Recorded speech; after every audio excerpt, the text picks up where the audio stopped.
Ladies and gentlemen, boys and girls, what's happening? Real quick, I wanted to give you guys a video today, and what better video to make than on a 1993 Volkswagen Corrado VR6. It is mine. This is a car that kind of sparked my car's situation again.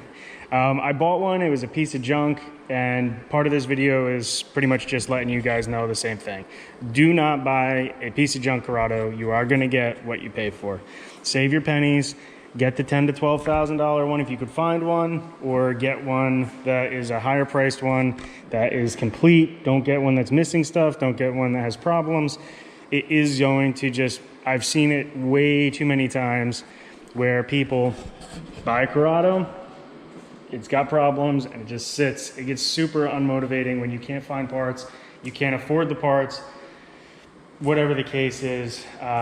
It's just not worth it. So when I bought my first one, I brought it home. I drove it an hour. It was driving, but it was rattling, it was creaking, it was cracking. It stunk. So long story short, what you want to do is go over the entire car, make sure it's got no rust on it, make sure that when you open the door, if it's got the electric seat belts, if they didn't swap out the Euro ones, that those work. Make sure that the doors lock and unlock and just silly stuff. Make sure both door handles work. Make sure the wing works. There is a button to operate the wing, and all sorts of stuff. Make sure that the headlights are good. Make sure that the blinkers and the fog lights are not cracked, because you just can't find them. And they're out there and you'll be able to get some stuff. But these were new OEM, old stock. And if I told you how much I paid for them, you'd probably fall off your chair just for simple lights. But I wanted to keep this thing stock. I think it's just gonna help the value. And plus it's just one of those cars where it's not, you can build them. I've seen them. You know, one of the guy I bought this car off of built one that was about 300 or 400 horsepower or something like that to the, you know, to the wheels, turbo. He's built supercharged ones, and I think he's building a supercharged one right now, or a turbo one right now as well. And maybe at some point we'll be able to get that car on the channel. But at this point, I'm leaving it stock. It's got a Tectonics exhaust on it. It sounds awesome with the VR6. If any of you guys, you know, haven't heard one of these cars before, or just the VR6 in general is just an absolute awesome sounding car. I put RPF ones on there. There's Falcons. I had OZ Middos. I have the original wheels too for this car. I want to keep everything that I can that's stock. That way, if anybody wants to buy this car in the future, if it ever goes up for sale, I'll have all that stuff for the person if they want to keep it original. I did replace the steering wheel with a Momo steering wheel. The factory ones they're just horrible looking. I have that one as well. Yeah, that's pretty much it. I put 2004 GLI brakes on it.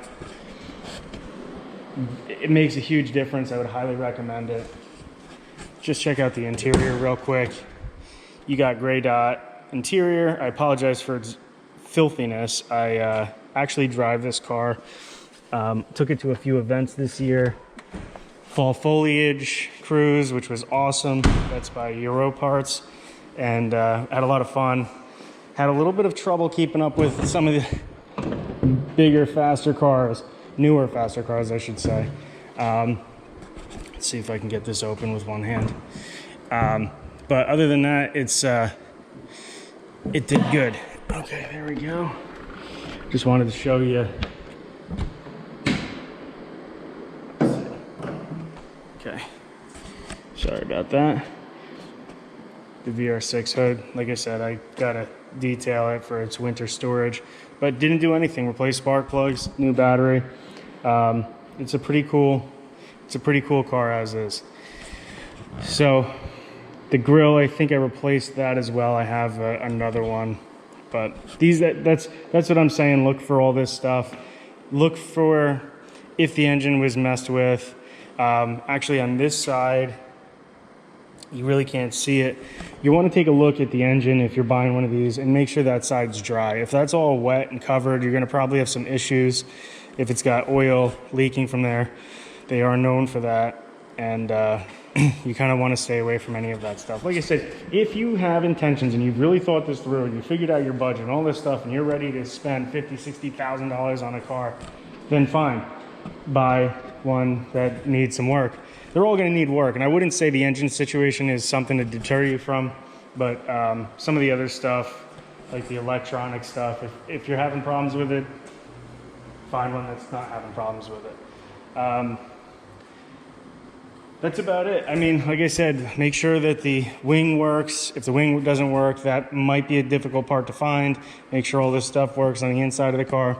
And that's really it. This car has 96,000 original miles on it, and I've driven it. I think it had like 94,000 on it at one point, and I've driven it about 2,000 miles. So I've had fun. It's been a good car, and I'm pretty proud of this one.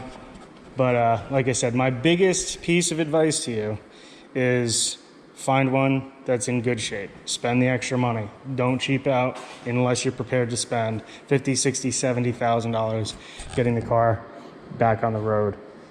VR6, I think it's like 180 horsepower. Tons of fun. It's not going to be the fastest thing in the world. If you want to turbocharge it, they're good for turbos, superchargers, any of that good stuff. That's pretty much it. So the MR2, I'm thinking about, I'm going to finish it up, and then I'm thinking about maybe swapping out the motor at this point. Not 100% sure. We'll see. And I apologize for not giving you more of an update on this car. It's been a little unmotivating because of the fact that I haven't been able to drive it or register it or anything like that. So I'm really in no rush at this point to get it on the road. But I'm going to try to get that one going. And then, like I said, I got another car that I just picked up last week, and I can't wait to go through that one and go over that as well. So I'm probably going to do a drive with this car and kind of just give it a little bit of review. And if you guys want to see that and you want to see more Corrado content, let me know. Hit the subscribe button, comment below, and make sure you like this video. All right, thanks for now, and I'll talk to you later.